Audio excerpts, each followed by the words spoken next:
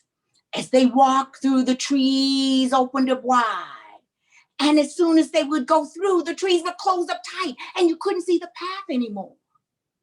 Soon they came to a cabin, or it was a raggedy old shack. But out in front of that cabin, there was a cow. But this was no ordinary cow. This cow had 2 heads, and he had corkscrew horns. And he didn't say, moo. This cow said, hee-haw, hee-haw, hee-haw. But she promised she wouldn't laugh. So she just turned her head to keep from smiling. And that's when she saw the chickens coming from around the back of the cabin. There were purple chickens, gold chickens, green chickens, red chickens, orange chickens, some with 1 leg, some with 2, 3, 4, 5 legs. And these chickens, they didn't cluck. They kind of whistled and did the second line.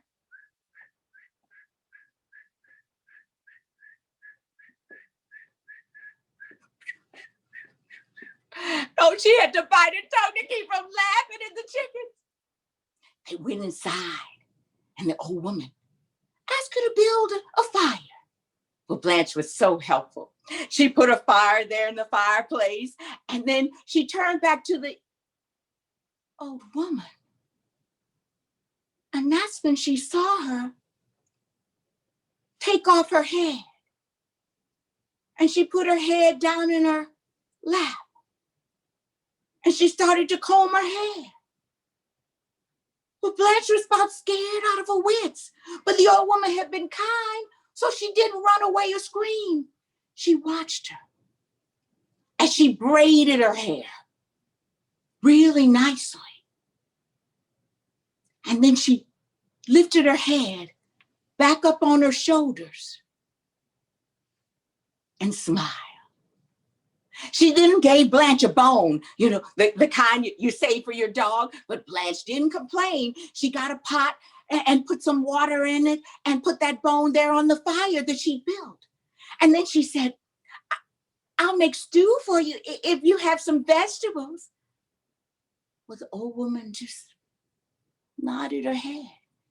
And when Blanche looked back at the pot, it was full of vegetables, like magic. The stew was bubbling over. The old woman gave her a grain of rice, just 1 grain. She was to grind that grain. And as she did, it just multiplied more and more. And soon they had a pot full. Oh, they ate well that night, went on to bed. The next morning, Blanche went to milk the cow. Well, she closed her eyes so she wouldn't laugh at the cow. And she got sweet milk, cream for the coffee. But then the old woman called her back over. And she said, Child, you must go back home now. But I promise things will be better for you. But since you've been so kind to me, I want to give you a present. Go to my hen house. You'll see lots of eggs. Some will be plain and ordinary. And they will say, take me, take me. And some will be fancy, gold ones and silver ones with diamonds and pearls. And they will say, don't take me. Make sure you only take the plain eggs that say, take me. And on your way home, throw them one at a time over your left shoulder, and you get a surprise. Well, Blanche did as the old woman said. She went to the hen house, and when she opened the door, all the eggs started talking. Come on, eggs. They were saying, the plain eggs were, take me, take me, take me, take me. Come on, take me, take me, take me, take me, take me, take me, take me, take me. And all the fancy eggs, gold ones, silver ones with diamonds and pearls, they were saying, Don't take me, don't take me, don't take me, don't take me. Blanche, she looked at the fancy eggs and she said, oh, I wish I could take one of these beautiful eggs, but I better do it as she said. So she grabbed all of the plain eggs she could. She waved goodbye to the old woman and she headed home through that path, through the woods, throwing those eggs one at a time over her left shoulder.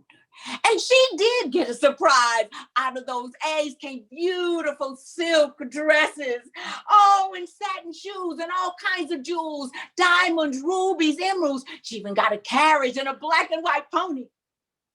She loaded up all those treasures into the carriage and she rode on home.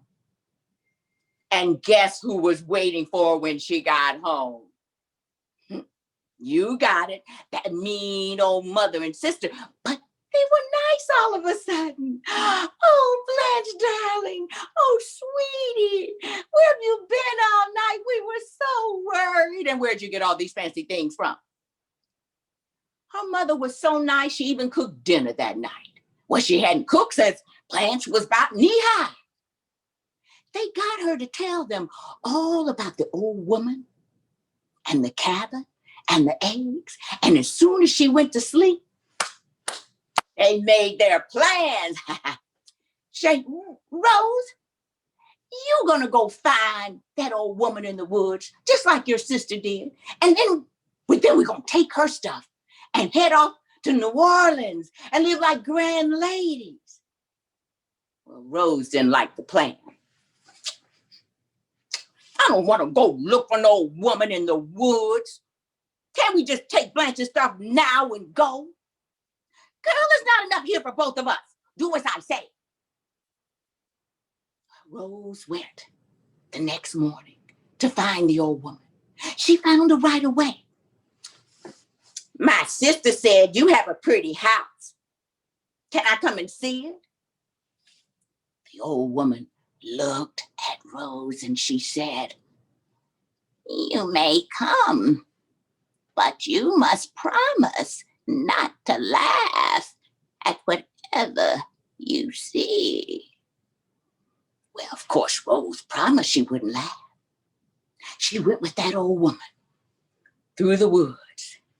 Those trees opened up wide, and then soon they closed up tight again, and you couldn't see that path. Pretty soon they got to the cabin, that raggedy old shack.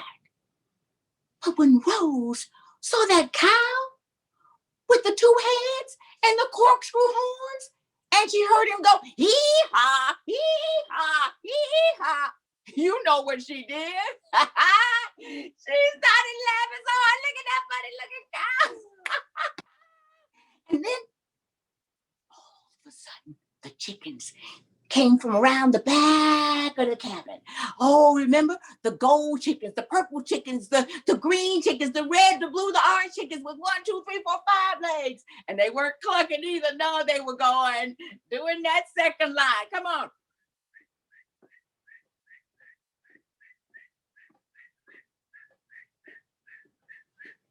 Oh, she laughed so hard, she was rolling on the ground.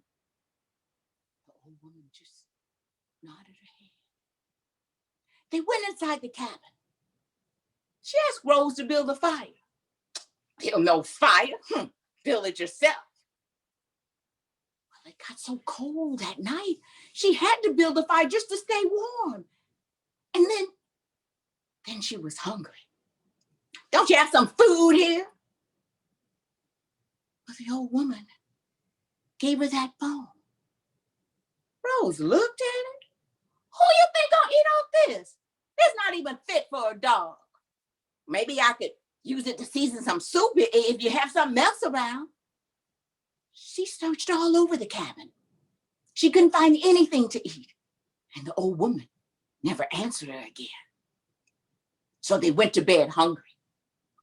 In the morning, she went to milk the cow. The cow with the two hairs and the corkscrew horn. But she kept laughing at it, making faces. Eat, look at your head. The cow gave her sour milk. It's a wonder that cow didn't give her a good kick. But then she went back in the cabin. That's when she saw the old woman take off her head. And as soon as she put her head down in her lap, you know what that mean girl did? She snatched that old lady's head and she said, I'm not going to give her your head back until you give me some treasures like my sister brought home. But the old lady's head spoke. Child, you're mean, but I must have my body together, so I'll tell you. Go to my hen house. You'll see lots of eggs. Some will be plain and ordinary, and they will say, take me, take me. And some will be fancy, gold and silver with diamonds and pearls, and they will say, don't take me. Make sure you only take the plain eggs that say, take me. And on your way home, throw them one at a time over your right shoulder, and you'll get a surprise. Well, Rose didn't trust the old woman, so she didn't give her head back. She put that old lady's head outside on the porch, and that old lady's body was groping around trying to find her head. That mean old girl took off of that hen house. She opened the door and all the eggs started talking. The plain eggs, what were they saying? Take me, take me, take me, take me. Come on, take me, take me, take me, take me, take me, take me, take me, take me. And all those fancy eggs, the gold and silver ones with diamonds and pearls, they were saying, don't take me. Come on, don't take me. Don't take me, don't take me, don't take me, don't take me. Rose looked at those plain eggs and she said, you think I'm gonna take one of your plain looking regular eggs? She was trying to trick me. I want one of these beautiful eggs.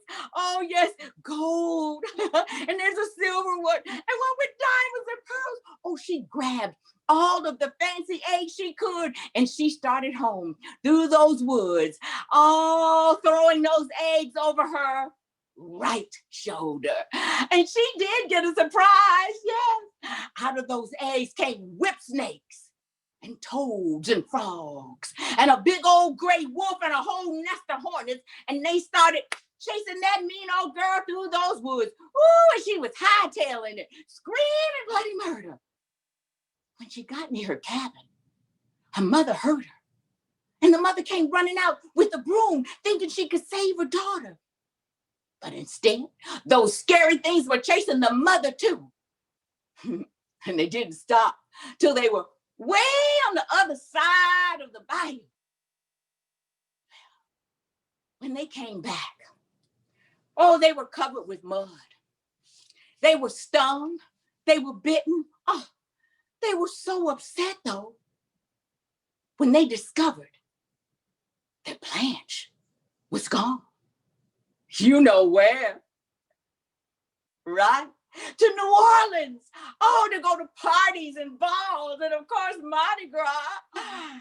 Oh, she became a grand lady. But she always remained sweet and kind. Rose and that mean mother, they stayed mean. They looked for that old woman and her cabin and the eggs every day. But they never, ever could find them again. And that's the story of the talking eggs.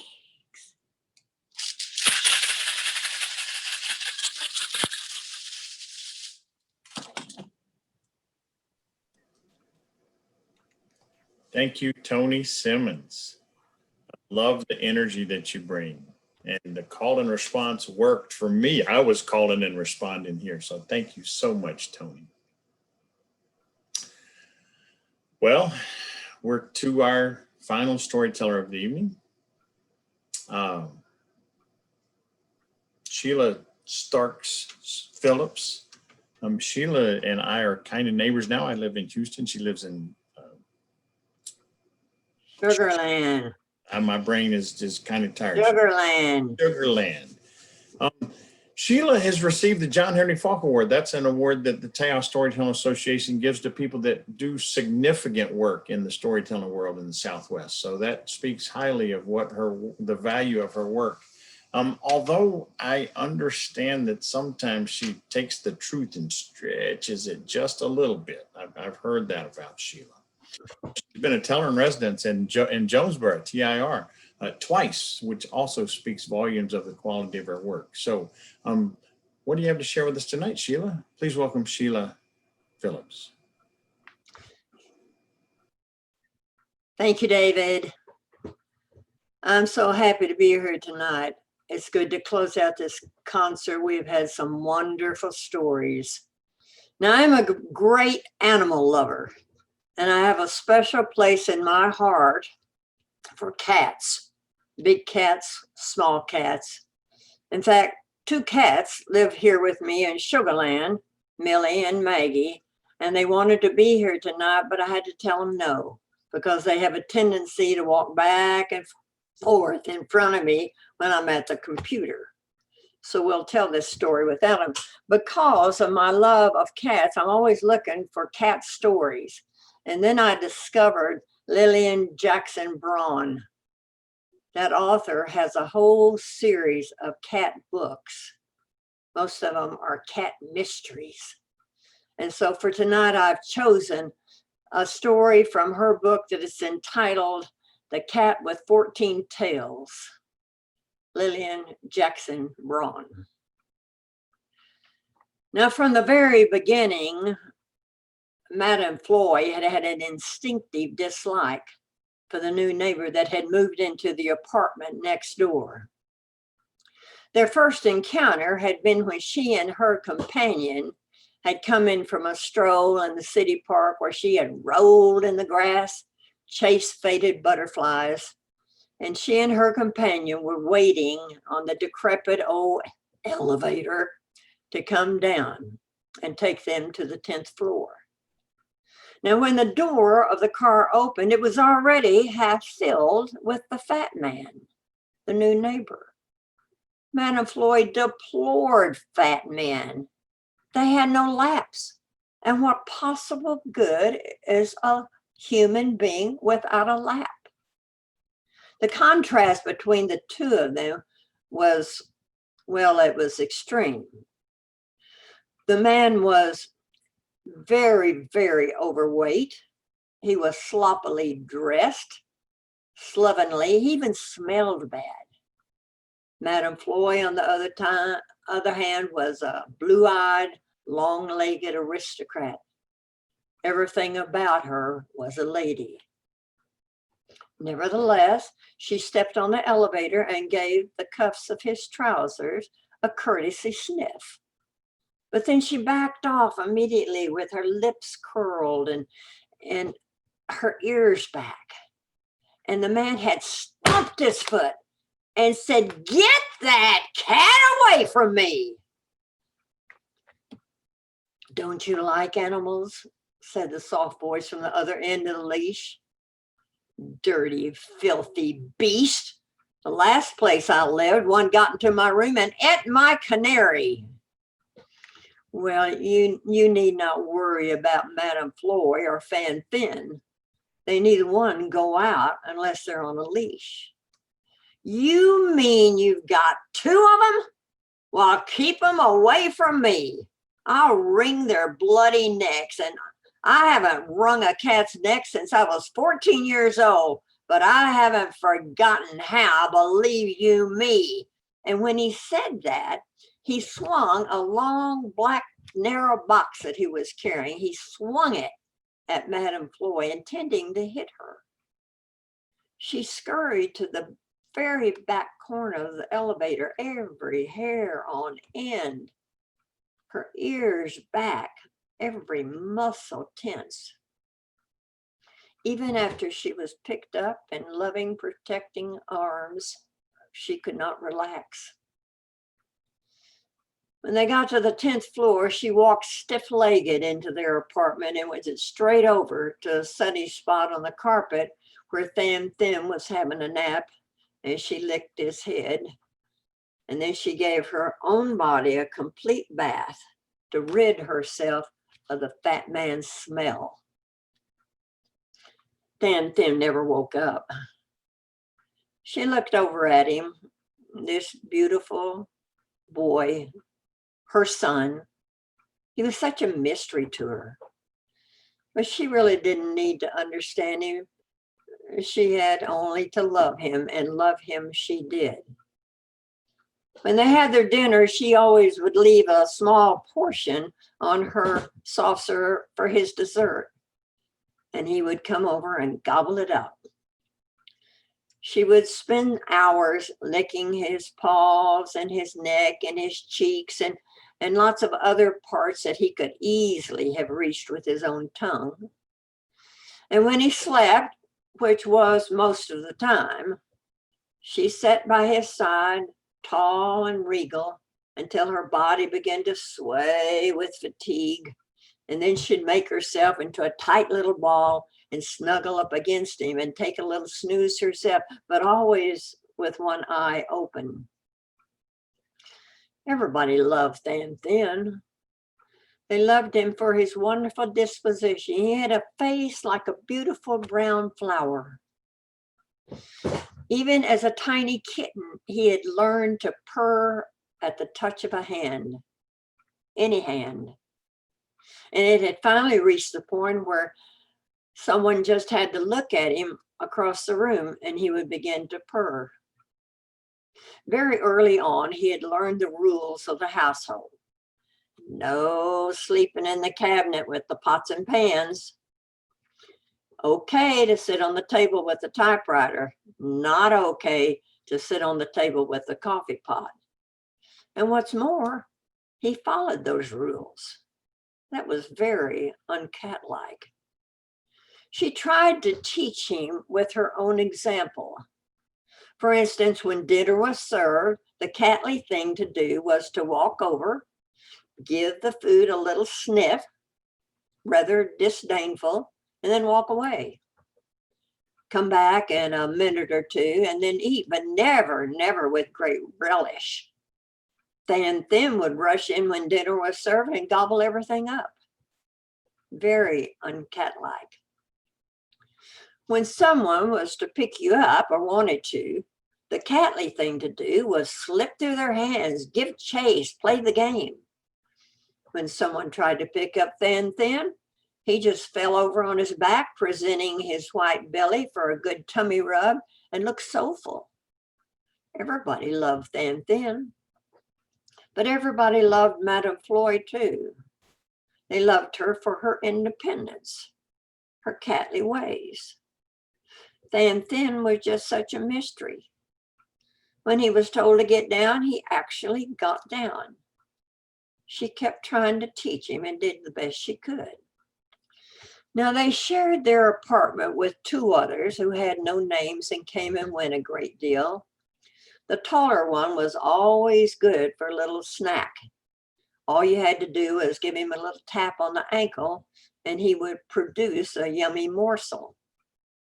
And the other one, the one with the gentle voice, she was like a wonderful hot water bottle in the wintertime. She liked to snuggle up close, and that suited Madame Floyd just fine.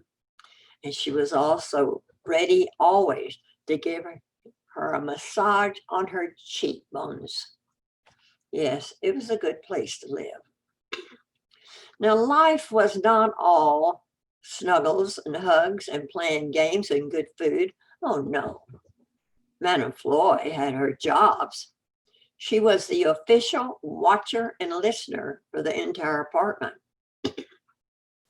Watching was a daytime job, and she would sit on the windowsill and look out the window day after day, watching the pigeons as they flew in on their gray blue wings. You see, they had a corner apartment, And there was a 2-foot ledge that ran all the way around the apartment. The pigeons would come in, and they paid little or no attention to Madame Floyd. She always sat on the edge of the pillow that was put there by the others so that Thin would have plenty of room to sit. Now that was her daytime job. Her nighttime job was listening. She listened to everything in the walls of the apartment. She could hear termites chewing. She could hear roaches scurrying. But most of all, she heard the ghost of decades of dead mice. One night, she had taken up her listening post. Thin was having a little nap, and the other two were sitting in chairs quietly turning the pages of books. When she heard the most horrendous noise she had ever heard in her entire life, it hurt the ears, it hurt her very brain. She jumped to her feet, not knowing what was happening, looking frantically about. She couldn't decide what had happened, and finally she made a sound of her own. She yowled at the top of her lungs. The sound coming from the walls was high-pitched and screeching. It was horrendous. Thin woke up.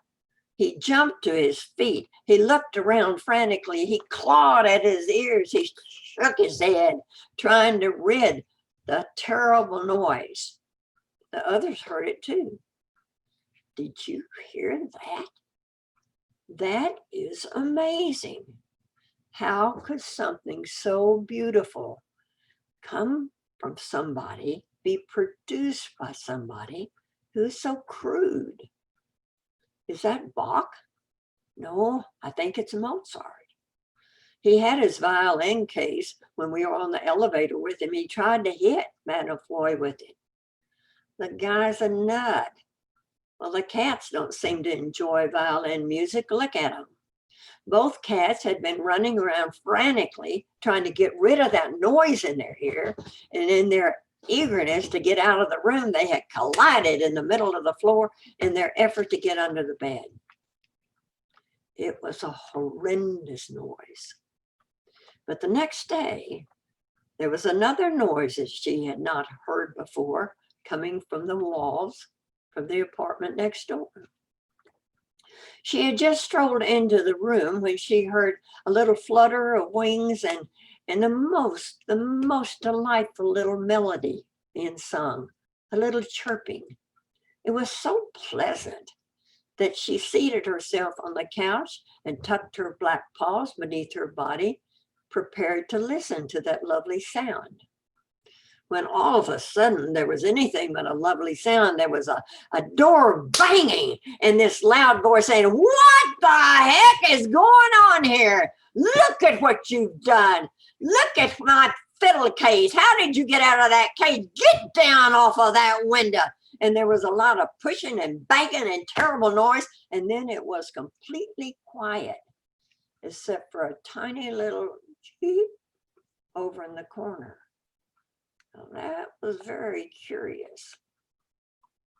The next day, Madame Floyd was sitting on the windowsill, taking care of her watching job. The other two had left the apartment, but not before first leaving the pillow on the window ledge for Madame Floyd and Thin to sit upon.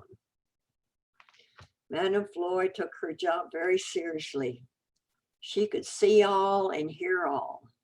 For instance, she knew that the footsteps coming down the hall on old tennis shoes and a slight limp was one of her favorite people. And she knew when he set his pail down and used his pass key to come into the room, well, she knew who it was. She particularly liked him because he never used that phony falsetto voice that so many people use when they talk to cats. It was Charlie, the window washer. She didn't even turn around to greet him. He came in and said, "Well, hello, kitty. I'm here to wash the windows. You're going to have to get down so Charlie can do that window. Come on now, I brought you a little gift." and he produced a small piece of cheese, which he put down in the floor. Madame Floy walked over to it and gave it a sniff and determined it was the wrong variety, so she walked away. Mighty picky cat you are, he laughed. He began to do the window. He said, well, would you look out here? It's broken glass everywhere. Somebody must have broken a window. Whole building's starting to fall apart. Look at that screen's even getting rusty. One of these days, the pigeons are going to stamp their feet and the whole ledge is going to come tumbling down. Okay, now I got this window done. I'll put this pillow back up to you for you. You sit there while Charlie does the other windows. There were 7 windows in the whole apartment, and Charlie took his time doing it. The pigeons were late coming in that day, probably scared away by the window washer. Tan Thin came up, stretching and yawning, and he gobbled up the piece of cheese that Charlie had left. And then he climbed up on the windowsill next to his mother. The pigeons came in, preening themselves, stepping around, trying to not hit the glass apparently. Again, paying no attention to her. She waited until Charlie was out of the apartment before she began to work on the screen.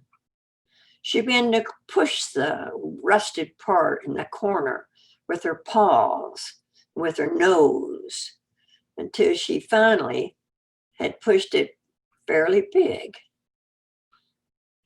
Cats will attack any aperture until it's large enough for them to squeeze through.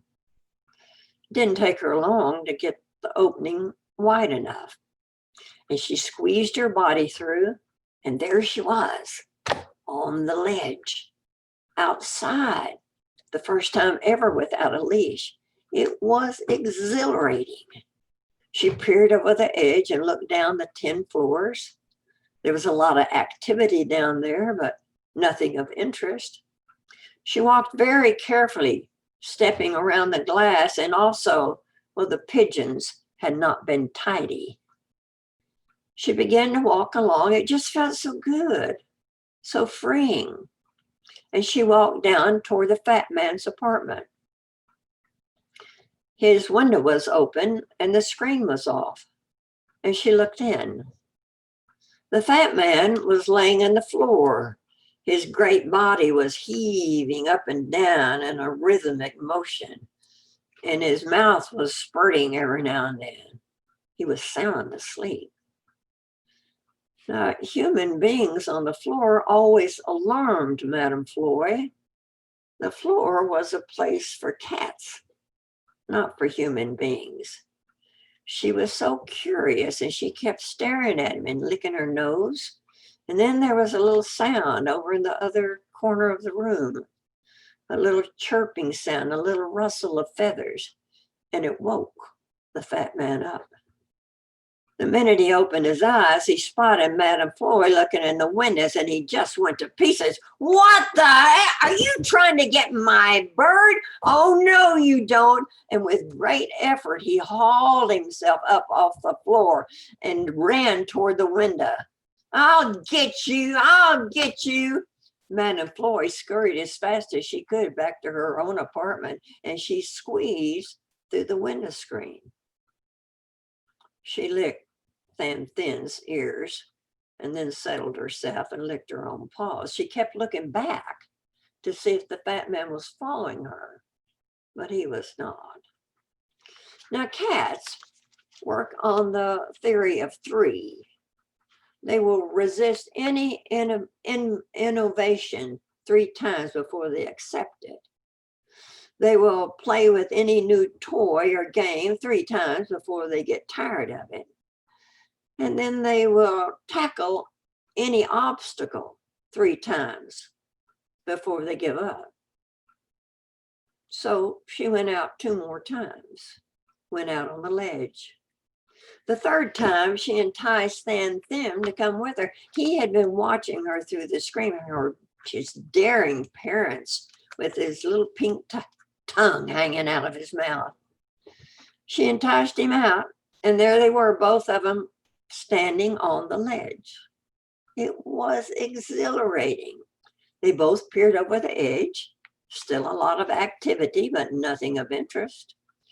At one point, Them jumped on the back of a low-flying pigeon and then ran into his mom.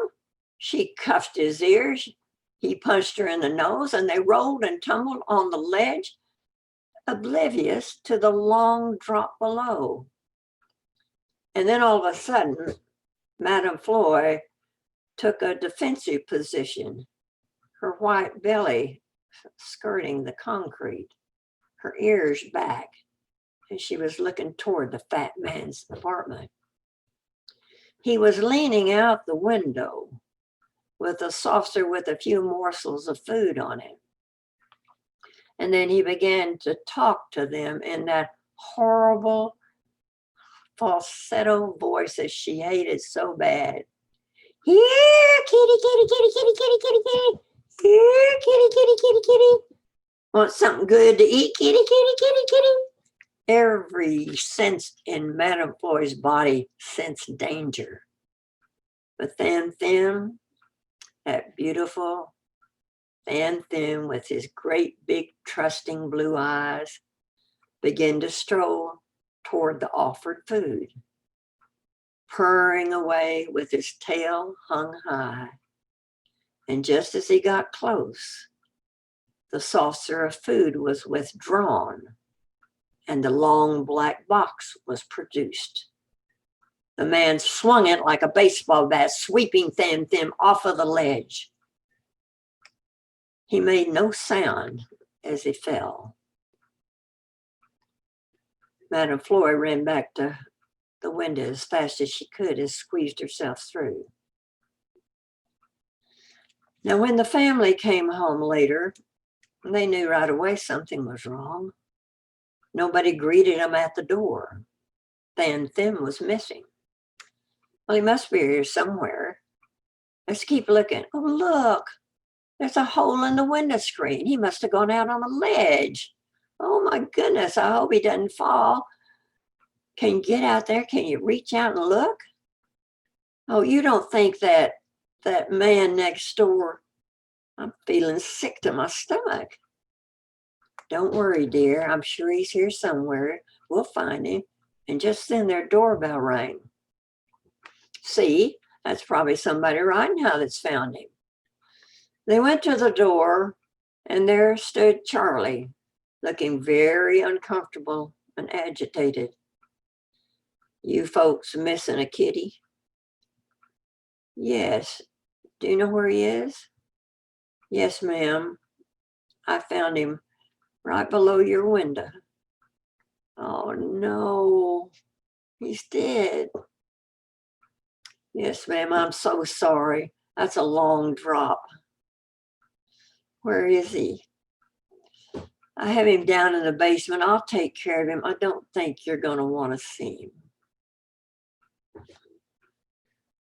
Madame Floy continued to look for Them. They had shut the window once they realized the screen was torn, but he went to the other windows and looked at the place where he had disappeared over and over and over. After about 2 hours and he didn't return, she began to look other places. She looked under the bed. She looked under the radiator. She pried open the cupboards and looked in all the cupboards and burrowed into the closet. She sniffed all around the front door repeatedly, and still she couldn't find him. And finally, she sat in the middle of the room and yelled a yowl that turned your blood cold. She refused food. She refused any effort to console her. She was heartbroken. The next day, the family has left. The window with the broken screen was tightly shut and locked. And she waited until the family had left for the day And then she began to look at the other windows to find another screen she could push through. The first screen she looked at was a brand new screen. It would have been impossible. But the next one had a little bit of rust at the bottom. And she began to push with her paws and her nose and push until she had made an opening big enough to go through. She squeezed through and stood on the ledge. It was not as exhilarating as it had been before. And then it happened again. The fat man was leaning from his window. This time he was holding a saucer of milk, and again using that terrible falsetto voice. Here, kitty, kitty, kitty, kitty, kitty, kitty. Here, kitty, kitty, kitty, kitty. Every sense was on edge. Her muscles were tense. Her ears were back. But she again began to walk toward him in a low, low crouch. He then brought his other hand out, began to snap his fingers like you would if you were calling a dog. Come on, kitty. Come on, kitty. And under his breath, he was saying, I'm gonna get you if it's the last thing I do, you stinking dirty cat, you terrible stinking beast.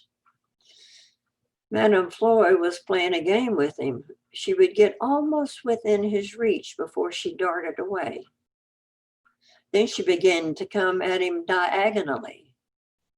He continued to call, kitty, kitty, kitty, kitty. Come on, kitty, come on. At one point, he leaned way out of the window and put his knee up on the ledge, just as she came within his grasp. And as he lunged for her, she slipped between his fingers and ran back to her apartment.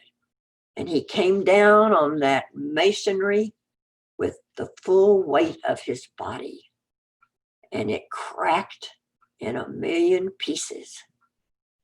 He bellowed and he clutched at the air. The fat man was not quiet as he fell. Now, when the family came home in the evening, they found Madame Floyd sitting in the middle of the rug, cleaning her beautiful, beautiful body.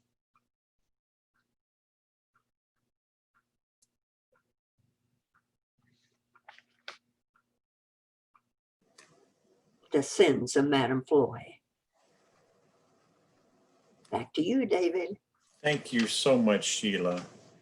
As a dog person, I fell in love with two cats tonight. So that was a beautiful story. And karma is real, isn't it? Yes, it is. Wow. I can't believe it's over. Can all of our storytellers turn their cameras back on? Genie and Toni and Sheila and Clare, she lasted the whole night. Thank you so much, Clare. I wish there were time to thank everybody. There might be some comments. If y'all want to throw some comments up there across the bottom, we'll try to read them back to you. But just a lovely evening of story, finishing out a lovely weekend of story. The first ever Tejas Storytelling Association virtual conference on Zoom. So many people put their hands together to make this happen. Our technical crew, Janet Bickle-Burton and Brooks Myers, without those two folks, it wouldn't have happened. The youth committee, Oba, Toni, Viveka, and Marianne Blue, they did yeoman's work on the children's work, the youth part. I can't even, and there's just many more people, and I don't have time to name them all. But from the board of directors, thank you all so much. We see some great conferences. We see some wonderful, reaching out and touching each other through story. even though it's through Zoom and it's virtual. We appreciate it all. The festival, 2021 festival, March 11th, 12th, 13th, and 14th. It's going to be online. It's going to be virtual. We're calling for workshops right now. So if you're interested, make a submission. Genie, Toni, Sheila, and especially Clare, thank you all so much for a wonderful evening of story. Thank everybody else for a wonderful weekend of story, and we'll see you out there in the interwebs. Yeah, sign that, Libby. Love all of you people. Thank you so much. Looking so forward to hugging you.